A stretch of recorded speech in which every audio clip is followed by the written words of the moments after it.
ব্যাসদেবে নিজে কৈ গৈছে যে ইয়াৰ তত্ত্ব অৰ্থ আমি ক'ব নোৱাৰোঁ। তেনেকেই কৈছিল ভাগৱতত উল্লেখ আছে, আপোনাৰ বাপ বান্ধৱ আই মাতৃ জানে ভালকে। এই পুরাণর সূর্যিত মহাভাগবত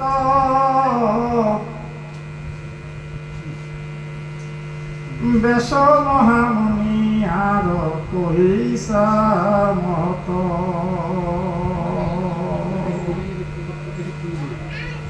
আর পরমার্থ তত্ত্ব কথা যত যত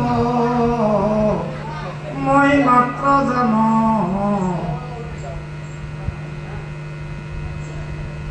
নারদর প্রসাদ ব্যাসদেবে কৈছিল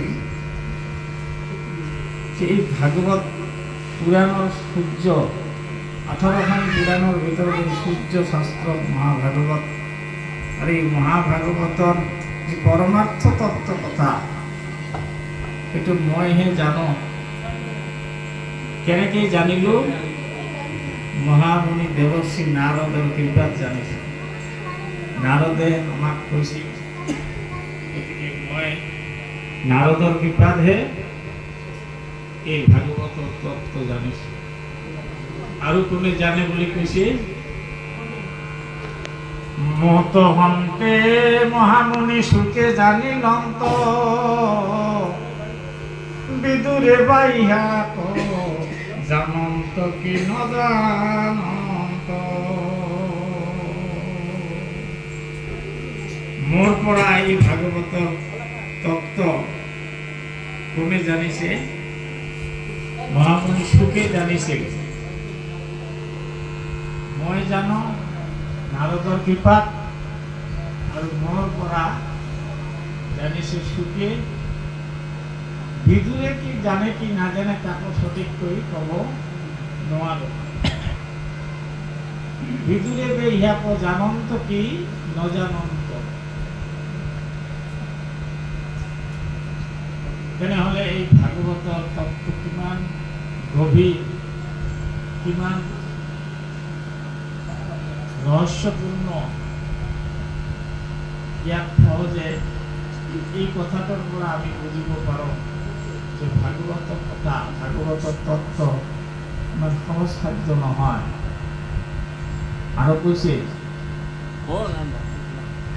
বৈকুণ্ঠৰ শাস্ত্ৰিত কৃষ্ণ মুখৰ বচন আৰু কি তত্ত্ব জানে যেই সেই জন।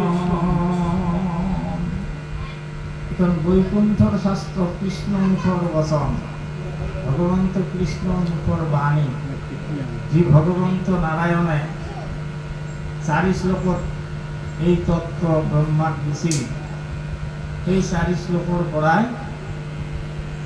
আহি আহি পিছত 12 শ্লোক হল, 12টা শ্লোক, 12টা স্কন্ধ ভাগৱত হল। এই 4 শ্লোকত ভাগৱত কেতিয়া কোনে কৈছিল? নাৰায়ণে ব্ৰহ্মাক কৈছিল পদ্মকল্পত। পদ্মকল্পত থাকি থাকি ব্ৰহ্মাৰ যেতিয়া আধা বয়স পাৰ হৈ গৈছিল, তেতিয়াহে ভগৱন্তই কৃপা কৰি ব্ৰহ্মাক এই ভাগৱত তত্ত্ব দান কৰিছিল। সেই কথা গুৰুজনে সুন্দৰকৈ আমাক কৈ গৈছে, লিখি গৈছে, সুন্দৰ কৰি লিখি থৈছে। আমি গুৰুজনে লিখা ভাগৱতৰ কথা ব্যাখ্যা কৰাৰ বিশেষ প্ৰয়োজন নাই, কেৱল পঢ়িলেই হয়। তাতে তেওঁ সুন্দৰকৈ সুৰলা ভাষাৰে আমাক বুজাই থৈ গৈছে।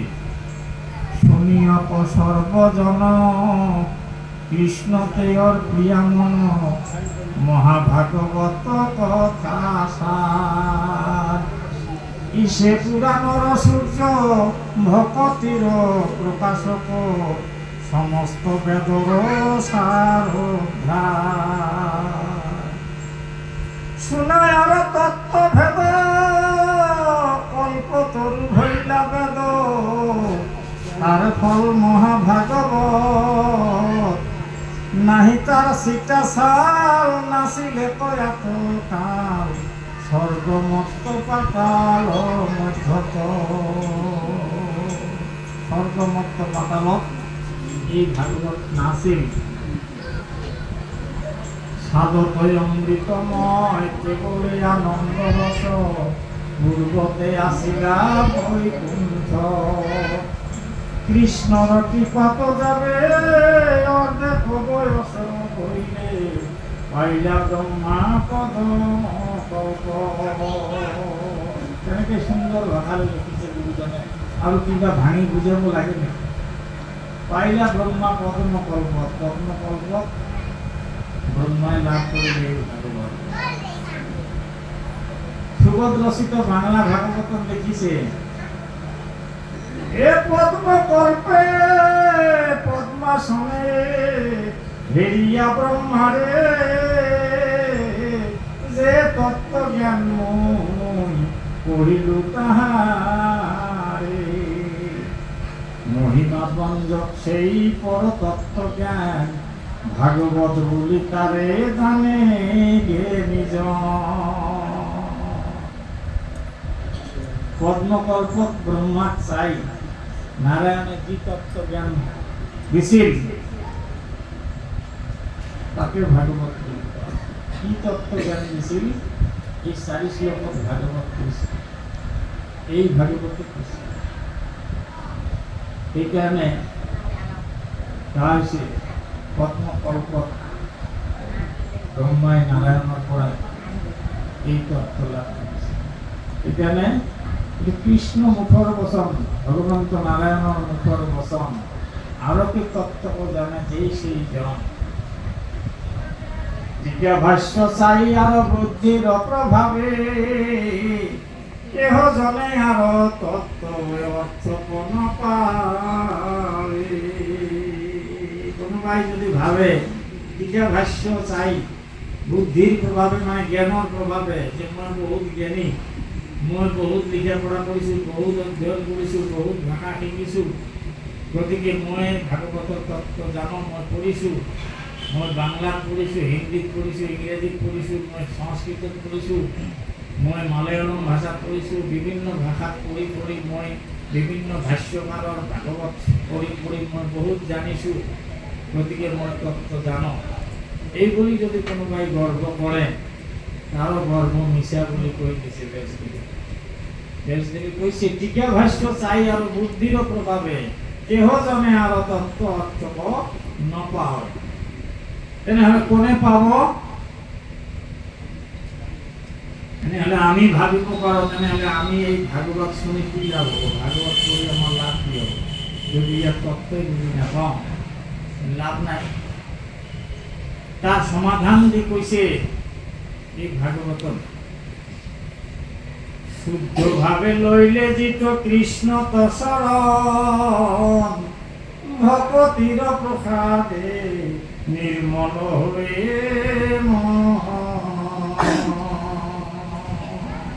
প্ৰথম কামটো কি কৰিব লাগিব? শুদ্ধ ভাৱে ভগৱন্তক কৃষ্ণ স্মৰণ ল'ব লাগিব। শুদ্ধ ভাৱে লইলে যিটো কৃষ্ণ চৰণ ভকতিৰ প্ৰসাদে তাৰ নিৰ্মল হয়ে ভকতি কৰোঁতে কৰোঁতে কৰোঁতে কৰোঁতে কি হ'ব? মনটো নিৰ্মল হ'ব, আৰু নিৰ্মল হ'লে তেতিয়া ভাগৱতৰ তত্ত্ব বুজি পাব। তাকে কৈছে সেই মহাজনে আৰু তত্ত্ব প্ৰদান হয় ভাগৱত পুৰাণৰ পঢ়িলো নিৰ্ণয়। সেইজনে ভাগৱতৰ তত্ত্ব জানিব। গতিকে আমি এই সমাজত বহি কোনজন ভাগৱত তত্ত্ব জ্ঞানী আমি ক'ব নোৱাৰোঁ। আমাৰ মাজতে হয়তো এনেকুৱা তত্ত্ব মহান জ্ঞানী আছে, সি ভাগৱত নপঢ়িলেও ভাগৱত শুনিয়ে ভাগৱতৰ তত্ত্ব জানিব পাৰি। তেনেকেই যদি তাৰ কৃষ্ণৰ প্ৰতি ভকতি ভগৱন্ত কৃষ্ণক শৰণ লৈ তেওঁ যদি শুদ্ধভাৱে শৰণ লৈ ভগৱন্তক ভজনা কৰিছে, ভক্তি কৰিছে, তেওঁ ভাগৱতৰ তত্ত্ব জানিছে। গতিকে কোনজন জ্ঞানী, আজি আমি যদি ভাবোঁ যে এজন ব্যক্তি সদায় ভাগৱত পঢ়ি থাকে, তেওঁ ভাগৱত জানে, ভাগৱতৰ তত্ত্ব জানে, সেইটো হয়তো সঠিক ধাৰণা নহয়। ভাগৱত নপঢ়াজনো ভাগৱতৰ তত্ত্বজ্ঞানী হ'ব পাৰে। এই কথাৰ মাজেৰে ইয়াকে বুজাইছে। সেইকাৰণে ভক্তি, সেইকাৰণে মহাপুৰুষ মাধৱদেৱে নামঘোষাত এখন ঘোষা লিখিলে সুন্দৰকৈ, আপোনালোকে জানে বা সমস্ত ভকতিৰ বীজ শৰণে নিজ, প্ৰেমানন্দ তাৰ ফল, ভকতি বিনাই শরণ বিনাই ভকতি করয়, এওয়া ঘটর যেন মাধবদেব গুরুজনায় সুন্দর করে লিখিলে, কি লিখিলে? ভকতির বীজ শরণ এসে নিজ। ভক্তি যদি এটা বৃক্ষ বলি ধরো, এটা যদি বৃক্ষ বলি ধরা হয়, সেই বৃক্ষটো গজালি পৰা ওলায়। গজালিটো ওলাব লাগে, তাৰ বীজটো হ'ব লাগিব, বীজ এটা থাকিব লাগিব, বীজৰ পৰাহে বৃক্ষৰ গজালি ওলায়। এই ভক্তি বৃক্ষৰ বীজটো হ'ল শৰণ। শৰণৰ পৰাহে ভক্তি বীজৰ উৎপত্তি হয়। গতিকে সেইকাৰণে কৈছে ভকতিৰ বীজ, ভকতিৰ মূল বীজ শৰণ আছে নিজ। শৰণ হল ভক্তি বৃক্ষৰ বীজ। আৰ এই বীজৰ পৰা যি গছ হব, এই গছৰ পৰা যিটো ফল হব, তাৰ নাম প্ৰেমানন্দ। সেইকাৰণে সুন্দর করে মাধবদেব গুরুজনে নাম লিখিলে, ভকতির বীজ শরণে সে নিজ, প্রেমানন্দ তার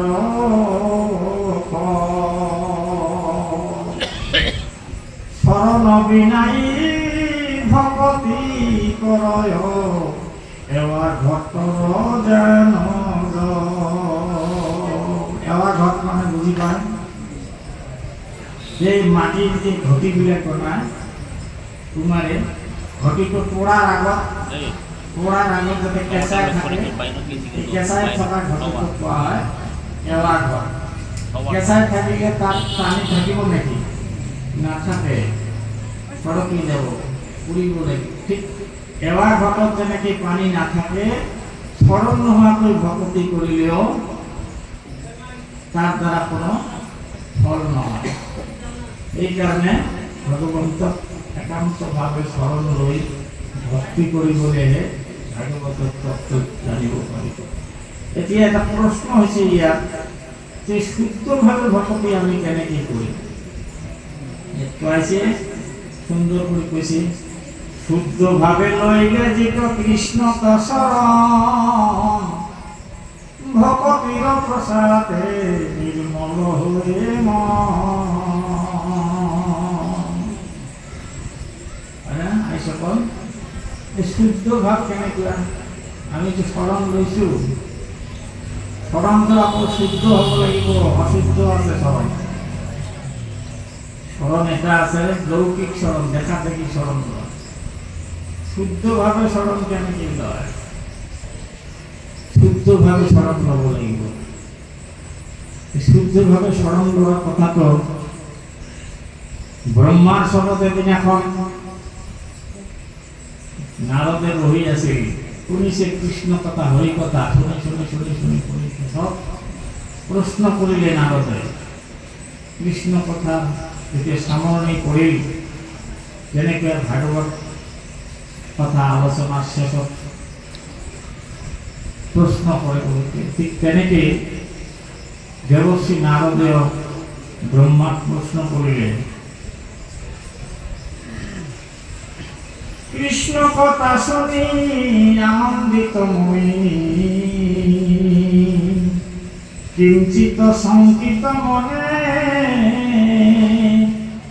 যদি গোবিন্দর লীলা চরিত্র অন্ত না পায়া কজনে তেবে অজ্ঞজনে করিবে কেমনে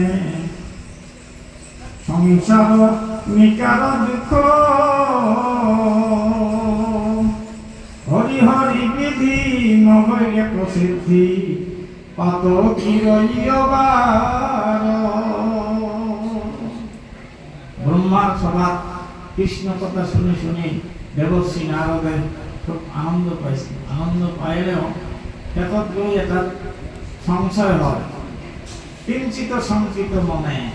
কি সংশয়? যদি গোবিন্দর লীলা চরিত্রের অন্ত না পায় জানে, ব্রহ্মায় বসে গোবিন্দর লীলা চরিত্রের অন্ত কোনেও না পায়, তেতিয়া নারদের সংশয় হয়। নারদে প্রশ্ন করিলে, হে পিতৃ, যদি গোবিন্দর লীলা চরিত্রের অন্ত না পায় জানে, তেনেহলে ঐক্যজনে, ঐক্য মানে মূর্খ সকলে, তেন্তে ঐক্যজনে করিবে কেমনে সংসার দুঃখ নিকার। এই সংসার যুগ যন্ত্রণার থেকে ঐক্য বিলাকে কেনেকে উদ্ধার করবো হে প্রভু? বোধহয় আর উপায় নাই। হরি হরি বিধি নহইলে প্রসিদ্ধি পাত কি রইবার। এই ঐক্য মূর্খ পাপী সকলের বোধহয় উদ্ধার হওয়ার উপায় নাই। এই বলি যদি প্রশ্ন করিলে, সংসার প্রকাশ করিলে, তেতিয়া নারদ ব্রহ্মায় কি কৈছিল? ব্রহ্মায় হাহি হাহি তার সংবিধানকে কৈছিল। হাসিয়া ব্রহ্মায় বলে মুনিরায় নকরিবা মনে কৃষ্ণর কৃপাত মিলিবে সাক্ষাৎ লোকর সমস্ত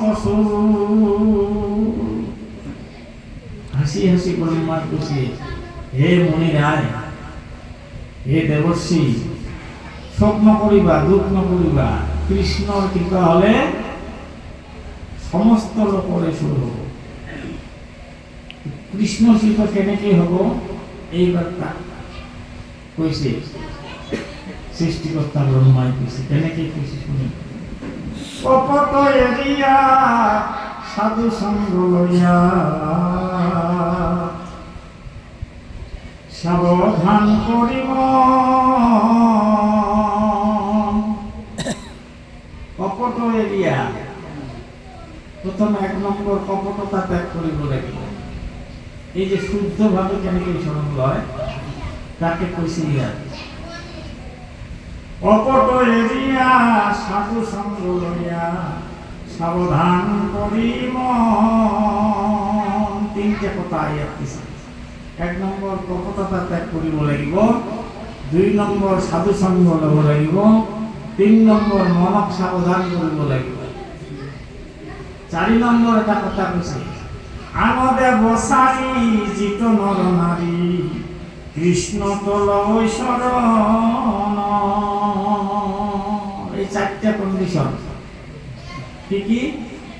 1 নম্বর কপটতা। কপটতা মানে ছলচাতুরি, ঠকবাজি, ফাঁকিবাজি, এইবিলাক নচলিব।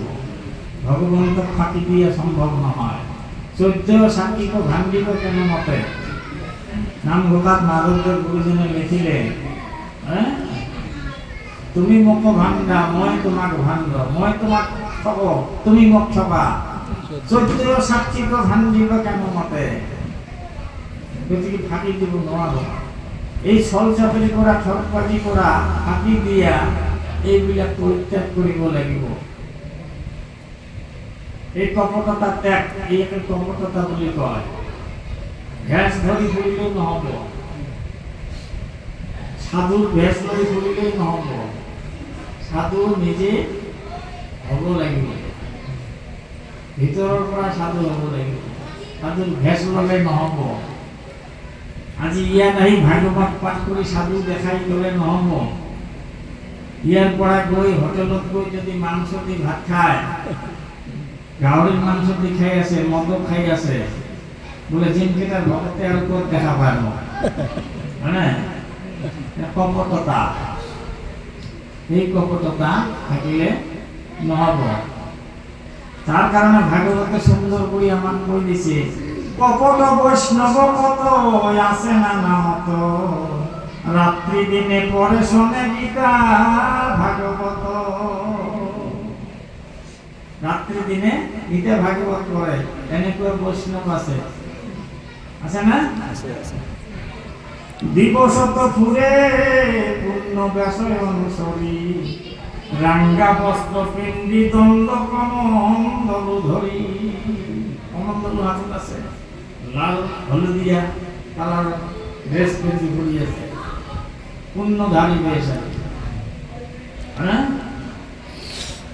গুপ্ত করি করে অন্য দেবতা পূজন, নাহিকে বৈষ্ণব শীত জানা সাধুজন। গোপনে গোপনে অন্য দেবতা পূজা করে। আমার ভক্ত আছে এনেকুৱা, অপরক দেখায় আমি কৃষ্ণ ভক্ত, তলে তলে গিয়ে শিবক পূজা করে, জল ঢালে না? কপট বৈষ্ণব। তারে কইছে আরো কি কইছে, রাত্রি ভইলে বেশ্যারগির হত বাস, মধ্যে মাংসে মৎস্যে পড়য় মহাগ্রাস। মদ খায়, মাংস খায়, মাছ খায়, সব খায়। আমি বই যে গেছি ছোট ভাই, লুকাই লুকাই মাংস খাই। আছে না? তাকে কইছে কপটতা। এই কপটতা পরিত্যাগ করিব লাগিব। সাধু সঙ্গ লব লাগিব। কপট এরিয়া সাধু সঙ্গ লইয়া সাবধান করিম। এটি ইয়েতে একটা প্রশ্ন আছে, সাধু সঙ্গ কোনটো? সাধু কোনটা? কোনটা সাধু কয়?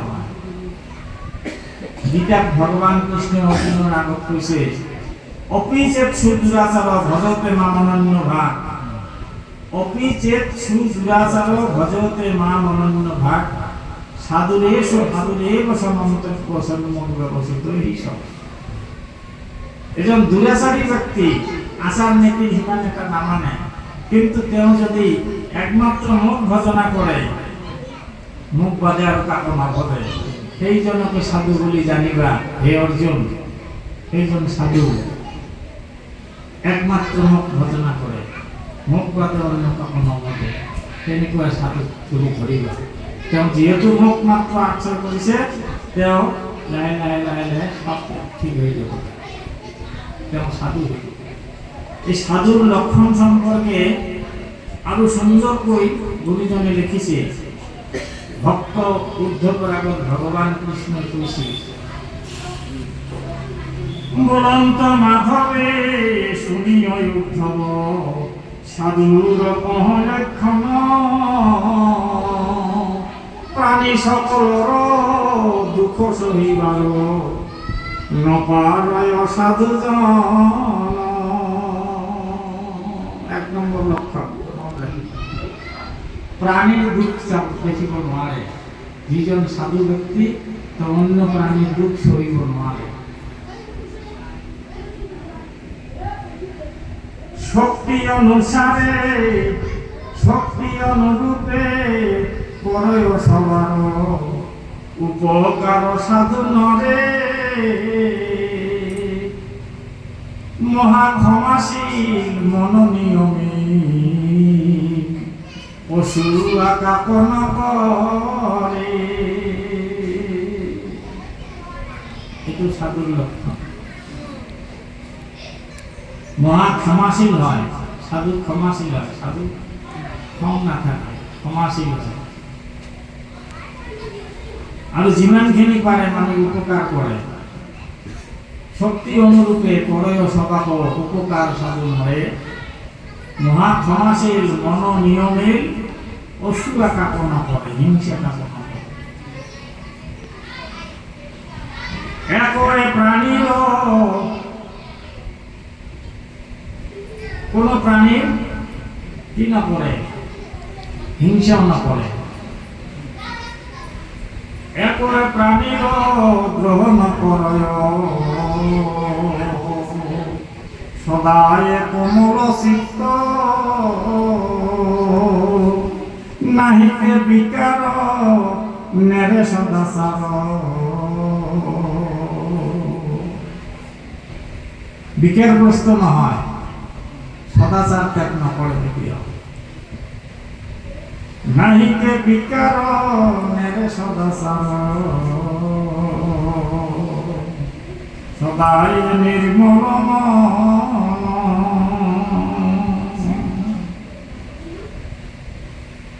এইটো এটা সাধুৰ লক্ষণ আৰু কি কৈছিল ইন্দ্ৰিয় সবক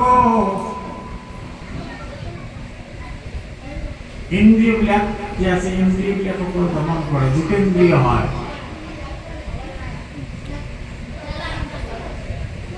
ইন্দ্ৰিয়বিলাকক দমন কৰে সাধু আৰু কি কৈছে লোক চেষ্টা যত সবেতে জীবিত অলপ ভৈলাই আহাৰ সাধুৱে অল্প আহাৰ কৰে বেছি নকৰে লোক চেষ্টা মানুহ যিবিলাক কৰে সেইবিলাক সাধু নকৰে সাধাৰণ মানুহ যিবিলাক কাম কৰে সাধুৱে সেই সকলোবিলাক নকৰে সাধু অলপ বেলেগ হয় লোক চেষ্টা যত সবেতে জীবিত অলপ ভৈলাই আহাৰ আৰু কি হয় একেৰে চিত্তে মগ সদায় সুময় সাধু সদায় অল্প আহাৰ কৰে ইন্দ্ৰিয়গুলোকে দমন কৰে আৰু কি কৰে সদায় নিজকে নিয়ন্ত্ৰণ কৰি চলে মনক কন্ট্ৰোল কৰি চলে এনেকৈ সাধুৰ লক্ষণ আৰু কৈছে একে মাত্ৰ মক কৰিলে আশ্ৰয়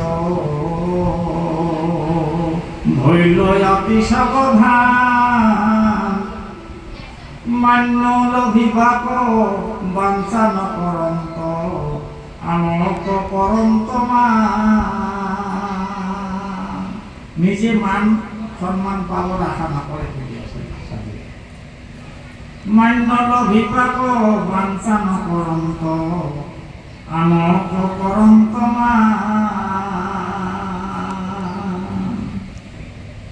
এটি সাধুৰ লক্ষণ সাধু আনককে সম্মান কৰে মান দিয়ে আৰু সদায় ঈশ্বৰক আশ্ৰয় কৰি চলে এইবিলাক সাধুৰ লক্ষণ আৰু কি কৈছে আপদ কালত কৃপণ স্বভাৱ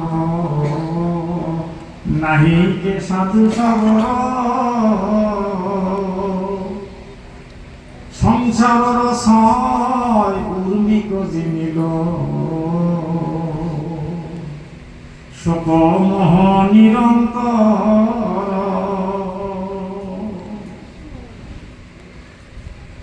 সাধু এনেকুৱা আপদকালত কৃপণালী নকৰে কাৰো যদি কিবা আপদ বিপদ হয় সাধুৱে কৃপণালী নকৰে যিমানখিনি পাৰে সাধুৰ সহায় কৰে হেল্প কৰে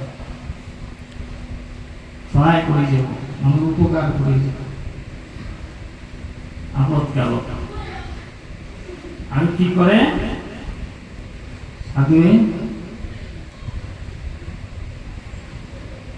মানুহ উপকাৰ কৰে কৃপণালী নকৰে শৰীৰৰ যে সংসাৰৰ যে ছয় উৰ্মি আছে উৰ্মিকো জয় কৰে উৰ্মি বুলি কি কৈছে নামঘোষাত লিখিছে নামঘোষাতো আছে ছয় উৰ্মিৰ কথা ছয়টা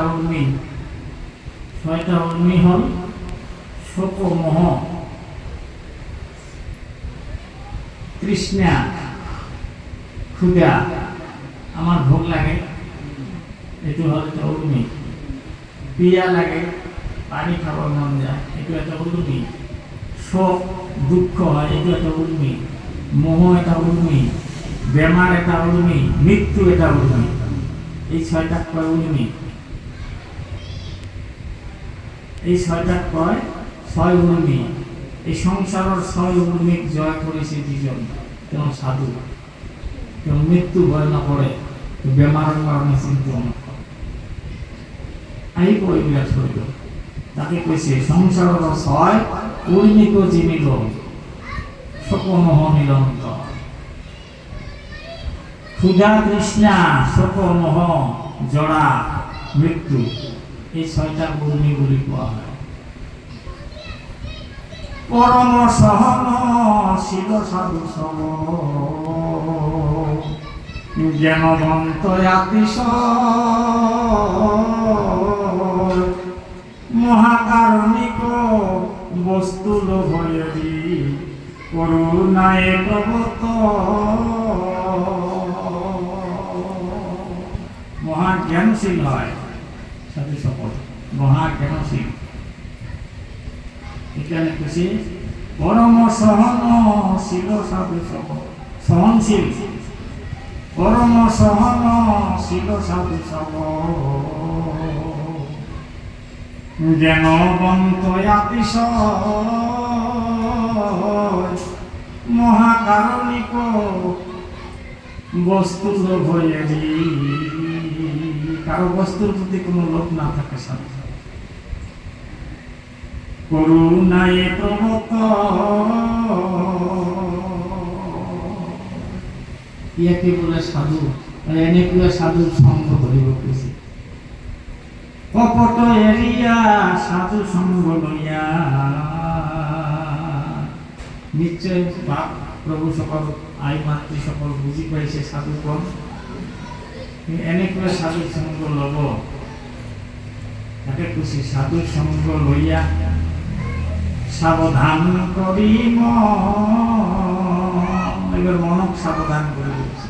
অন্তর্গত চঞ্চল, এই চঞ্চল মনক সাবধান করে দিচ্ছি, কন্ট্রোল করব খুশি, নিয়ন্ত্রণ করব পারছে, সাবধান করেছিল এই চঞ্চল মনক, এতে ইপাল হিপাল দৌড়িব নোয়ারে। 4 নম্বরটা হল আনন্দে বসারি জিত নর নারী কৃষ্ণ তল এনেকেই কৃষ্ণ স্মরণ লব লাগিব, অন্য দেবদেবী সমস্ত পরিত্যাগ করিব লাগিব। কিন্তু ভগবান কৃষ্ণ গীতা করে সর্বধর্মান পরিত্যজ্য মাম একং শরণং ব্রজ অহং তং সর্ব পাপেভ্যো মুক্তস্যামি মা শুচ। সমস্ত পরিত্যাগ করি, সমস্ত ধর্ম পরিত্যাগ করি, একমাত্র মোর শরণাপন্ন মা। সর্বধর্ম এরিয়াক শরণ সাক্ষাৎ সূত্রীয় বিশ্বাসে সখী লয় ভয়ামান নকরিবা ভয় হারা কর অঙ্গীকার সমস্ত পাপকে মই করিব উদ্ধার। মই সমস্ত পাপ করা ইয়াকে খুশি। আপনি এবার কম সেই ব্রহ্মার কথাটাকে কপট এরিয়া সাধু সঙ্গ লইয়া সাবধান করি আন দেবসারী জিত নর নারী কৃষ্ণ তলয় শরণ। তেবে তা সম্ভাত মিলিবে সাক্ষাৎ কৃষ্ণর কৃপায় অপার। এনেকে ভক্তজনের প্রতি ভগবন্তের কৃপা অপার কৃপা হবে। তেবে তেতিয়া হলে তেতিয়া যদি কপটতা ত্যাগ করি সাধু সঙ্গ লই মনক সাবধান করি অন্য সমস্ত দেবদেবী পরিত্যাগ করি কেবলমাত্র কৃষ্ণ শরণাপন্ন হব, সেই জন ব্যক্তির প্রতি তেবে তা সংবাদ মিলিবে সাক্ষাৎ কৃষ্ণর কৃপায় অপার। সেই জন ব্যক্তির প্রতি কৃষ্ণ কৃপা হবে। মায়া দূর হয় মিলে মহোদয় সুখতে তোরে সংসার। সেই জন ব্যক্তির সংসারের প্রতি মায়া দূর হয়ে যাব। নীলে মহোদয় ভগবন্তের কৃপা অশেষ কৃপা হব সুখতে সংসার চলে যাব পারি কইব কিবায়া মায়া গুছিবা প্রত্যক্ষে পাইবা প্রমাণ দেবশ্রী নারদ ব্রহ্মায় কৈছে মই আর কি কম হে দেবশ্রী শুনা তার প্রত্যক্ষ প্রমাণ পাবা কি প্রমাণ পাবা কইব কিবায়া মায়া গুছিবা প্রত্যক্ষে পাইবা প্রমাণ কুকুর শিগালে খাইবে জিত দেহ তাত গুছে অভিমান এই দেহর প্রতি কোনো অভিমান না থাকে তার যেহেতু দেহ কুকুর শিগালে খাবো সেই দেহর প্রতি তার কোনো ধরনের অভিমান না থাকে এটাই তার প্রমাণ দেহ অভিমান না থাকে এই জন্যে ভগবান কৃষ্ণ বিলীন হয়ে গেছে প্রভু ভগবন্ত এটাকে ভগবন্ত কৃষ্ণ দামী আশ্রয় বলে আর এনেকেই ভগবন্ত কৃষ্ণ যে জগতের ঈশ্বর এই কথা বারে বারে সুন্দর করে গীতার সিদ্ধান্ত দিয়ে গেছে ভাগবত সিদ্ধান্ত দিয়ে গেছি এইজন কৃষ্ণ আজির অনুষ্ঠানের লগত প্রাসঙ্গিকতা রাখি দু এষাৰ বক্তব্য দু এষাৰ কথা ভাগৱত কথা ক'ব বিচাৰিছোঁ আজি আমি জানিব পৰা মতে আমাৰ পৰম শ্ৰদ্ধা গৃহস্থ ভকত বাপ গণেশ বাপজনাৰ ছোৱালীৰ জন্মদিন কি নাম নিৰ্মালী ভকত আইজনে জন্মদিন নাম নিৰ্মালী এই জন্মদিনটো আপোনাৰ সব একান্ত ভক্ত বাপ বান্ধৱ আই মাতৃ সকলক মাতি আমি বৃহৎ নাম কীৰ্তন কৰিছোঁ যি যুগৰ নাম প্ৰসংগ আজি কৰা গৈছে ই পৰম পবিত্ৰ পৰম বস্তু তাতকৈ আৰু শ্ৰেষ্ঠ একো নাই তাৰ পিছত আৰু ভাগৱত কথাৰ কোনো প্ৰয়োজন নাই প্ৰভু ভগৱন্তৰ যি নামৰ যি প্ৰসংগ কৰা গৈছে ইয়াত 24 যুগল পটলৰ কিছু অংশ হলেও ইয়াত কৰা গৈছে এইটোৱে মূল বস্তু ঈশ্বৰৰ নাম এই নাম ভগৱন্তৰ নাম আৰু এই নাম মোৰ লগত আজি নিৰ্মালী আইগৰাকীৰ জন্মদিনৰ উপলক্ষে ইয়াত ভগৱন্তৰ নাম গুণ শ্ৰৱণ কীৰ্তন কৰা গৈছে জন্ম ভগৱন্তৰ জন্ম হয় আমি অলপ কিছুদিন আগতে ভগৱন্ত কৃষ্ণৰ জন্ম উদযাপন কৰিছোঁ জন্ম তিথি জন্ম জয়ন্তী মানে জন্মাষ্টমী তিথি আমি পালন কৰিছোঁ প্ৰাথমিকে পালন কৰা হৈছে জিলা ভিত্তিত পালন কৰা হৈছে মূলত পালন কৰিছে কিয় এই জন্মদিনটোত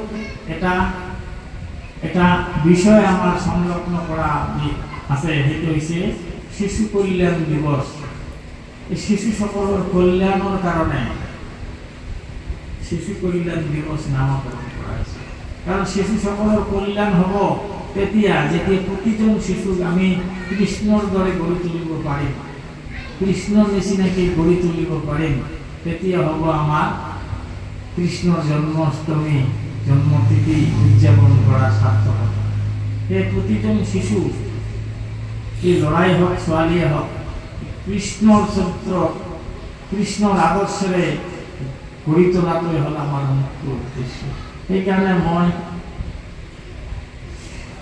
যোৱা কৃষ্ণ জন্মাষ্টমীত দেৱীতলাতে কৈছিলোঁ এই কথাটো ভগৱন্ত কৃষ্ণৰ জন্ম আমি কৰিছোঁ ভাগৱতত আছে আপোনাৰ হওক বিশেষ কৰি আইসকলে প্ৰায় এই ভাষাবিলাক গাই থাকে বাপসকলেও গায় কৃষ্ণৰ জন্ম শিশু লীলা মানে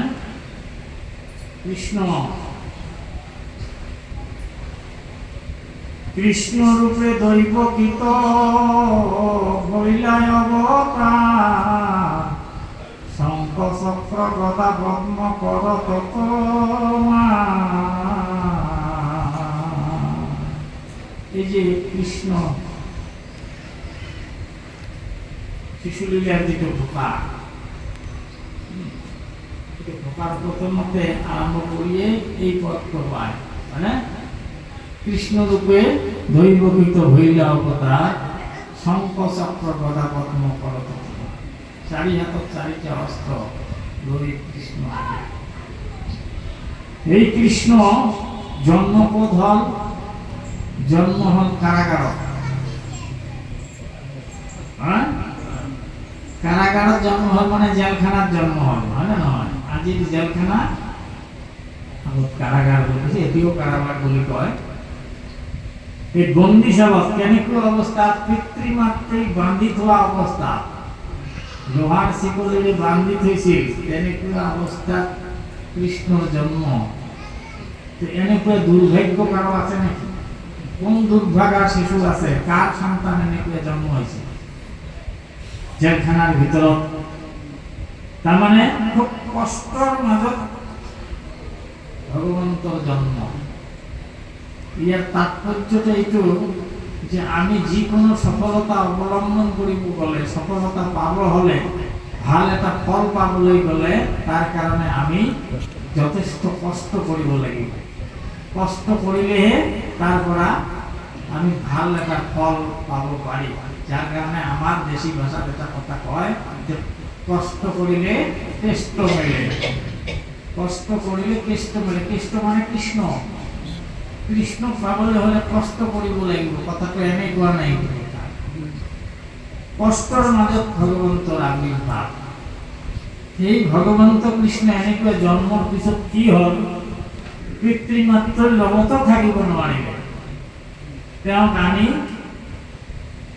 নন্দ ৰজাৰ গৃহত থৈ গ'ল, পিতৃ মাতৃৰ লগতো থাকিব নোৱাৰিলে। এনেকুৱা দুৰ্ভগা, মানে বেলেগ পিতৃ মাতৃ, পালিত পিতৃ মাতৃ বেলেগ, জন্মদাতা পিতৃ মাতৃ বেলেগ আৰু পালিত পিতৃ মাতৃ বেলেগ। তাতে ডাঙৰ সৰুৰ পৰা কিমান যাতনা ভোগ কৰিলে, জন্মৰ পিছৰ পৰাই কিমান যাতনা ভোগ কৰিলে, সেই যাতনাবিলাক পাইছে ইয়াত। কোনে কোনে আহিলে, পুতুনা আহিলে, আসিলে পুতুনা নারী বেশে, তন দিয়া শিশু মারি পুড়ে দেশে দেশে। এই পুতুনা, এই শিশু কৃষ্ণ পুতুনা রাক্ষসী মারি ফেলালে, স্তনপান করি বলে গই পুতুনা রাক্ষসী মারি। তাৰপিছত আহিলে কি বকাসুৰ, বকাসুৰকে মাৰি ফেলালে। এনেকে তৃণাসুৰ, অঘাসুৰ, এনেকে বহুত অসুৰ আহি আছে। শিশু অৱস্থাতে ভগৱন্ত কৃষ্ণই কি কৰিলে, এটাকেই সবকে মাৰি পেলালে। মাৰিছে না এনেকে কৃষ্ণ? কাৰণটো কি, ইয়াৰ তাৎপৰ্যটো কি? অসুৰবিলাক বেয়া প্ৰবৃত্তি, আমাৰ ভিতৰত থকা যিবিলাক বেয়া প্ৰবৃত্তি আছে, আমাৰ ভিতৰত থকা যিবিলাক লোভ, মোহ, কাম, ক্ৰোধ, অহংকাৰ, পৰশ্ৰিকাতৰতা ভাৱ, এইবিলাক হ'ল আমাৰ ভিতৰত থকা অসুৰ। প্ৰত্যেকৰে ভিতৰত এই অসুৰবিলাক আছে। আমাৰ লোভ আছে, মানে আমাৰ এতিয়া বয়স হৈছে, আমাৰ 60 বছৰ বয়স পাৰ হৈ গ'ল, তথাপিও এতিয়া আমাৰ কিন্তু কিছুমান বস্তু খাবলৈ মন যায়, সেইবিলাক খালে ক্ষতি হ'ব। মানে খৈনি খাব মন যায়, বিড়ি খাব মন যায়, সিগারেট খাব মন যায়। কিয়? আমি সৰুতে অভ্যাস কৰিছোঁ। আমি এতিয়া 60 বছৰ, 50 বছৰ, 60 বছৰ বয়স হ'লে কি হ'ব, আমাৰ এতিয়া মাংস খাবলৈ মন যায়, মুৰ্গীৰ মাংস, পাঠাৰ মাংস, গাহৰিৰ মাংস, মাছ খাবলৈ মন যায়। কিয় যায়? কাৰণ আমি সৰুৰ পৰাই খাইছোঁ। আমাৰ লোভক আমি সৰুতে দমন কৰা নাই, যাৰ কাৰণে আমাৰ এতিয়া খাবলৈ মন যায়, এতিয়া আমি এৰিব নোৱাৰোঁ। সেইকাৰণে ভগৱন্ত কৃষ্ণই শিশু অৱস্থাতে দেখাই দিলে যে তোমালোকে যদি সঁচাকৈ ভাল মানুহ হ'ব খোজা, যদি ভাল সৎ ব্যক্তি হ'ব খোজা, যদি মহান ব্যক্তি হ'ব খোজা, শক্তিশালী হ'ব খোজা, তেনেহ'লে সৰুতে তোমালোকে মোৰ নিচিনাকৈ অসুৰবিলাক